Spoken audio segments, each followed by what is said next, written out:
ਅਸਲਾਮ ਅਲੈਕੁਮ ਜੀ ਆਇਆਂ ਨੂੰ ਮੌਲਾ ਖੁਸ਼ ਰੱਖੇ ਤੁਹਾਨੂੰ। ਅੱਜ ਅਸੀਂ ਬਣਾ ਰਹੇ ਜੇ ਮਹੀਨੇ ਦੀ ਜੂੜੀ ਮਲਾਈ ਦਾ ਮੱਖਣ। ਤੇ ਮੱਖਣ ਬਣਾਉਣ ਤੋਂ ਬਾਅਦ ਅਸੀਂ ਬਣਾਵਾਂਗੇ ਇਹਦਾ ਦੇਸੀ ਘਿਓ, ਉਹ ਵੀ ਖਾਲਸ। ਚਲੋ ਛੇਤੀ ਨਾਲ ਰੈਸਪੀ ਨੂੰ ਸ਼ੁਰੂ ਕਰਨੇ ਆ। ਤੇ ਛੇਤੀ ਨਾਲ ले लो एक बड़ा जहा पतीला और उसमें पा दें महीने की जुड़ी मलाई वाला दूध। ये तकरीबन 3 किलो दूध है। मलाई को हमने फ्रिज के उत्ते वाले खाने में रखा हुआ था, इसलिए जमी हुई थी। आई मीन बर्फ़ बनी हुई थी। तो इसे हमने रात को फ्रिज से निकाल लिया था। तो अभी ये रूम टेम्परेचर पे आ गई है। तो अभी इसको चूल्हे पे चढ़ा के माड़ा जा नीम गर्म कर लेते हैं। लो जी, मलाई भी सारी पिघल गई जे तो दूध भी साडा सारा नीम गर्म हो गया जे। तो अभी चूल्हे को बंद कर दिया। तो दूध को इतना गर्म करना है कि इसके अंदर जब उंगली रखें तो वो जले नहीं।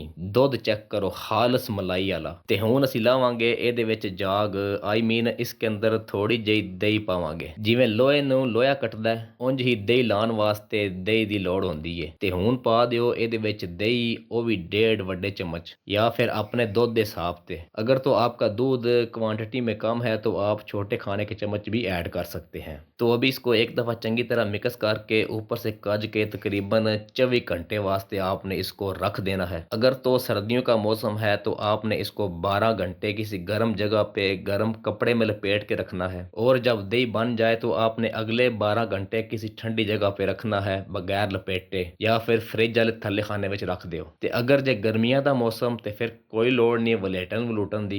दही बनते साथ ही आपने इसको रिड़क लेना है, आई मीन इससे मक्खन निकाल लेना है। लो जी, 24 घंटे हो गए जे कंप्लीट ते साडी दही भी ठोस हो गई जे। उत्ते उत्ते सारा मक्खन ते थल्ले थल्ले सारी लस्सी ते दही नुचड़ गई है। ते हुण ले लो एक मदानी या फिर मेरी तरह ले लो जूस वाला जग, आई मीन जूसर ब्लेंडर।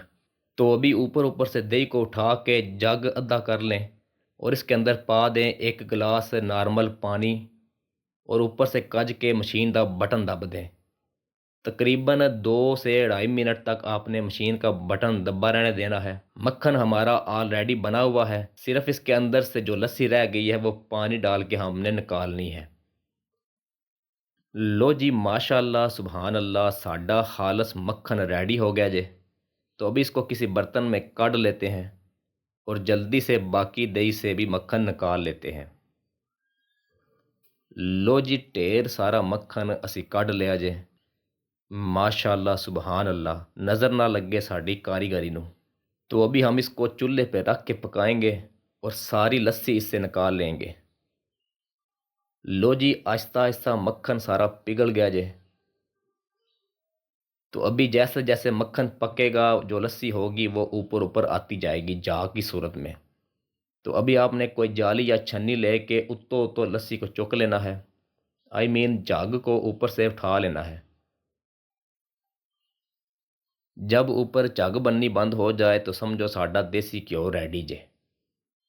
लो जी, तकरीबन तकरीबन काम मुकन वाला जे। रंग चेक करो, माशाल्लाह सुबहान अल्लाह। तो झाग को ऊपर ऊपर से आपने चुकते रहना है। लें जी, झाग बननी बंद हो गई है और देसी घी भी हमारा रेडी है। तो अभी इसको थोड़ा ठंडा करके किसी बर्तन में हम काढ़ लेते हैं।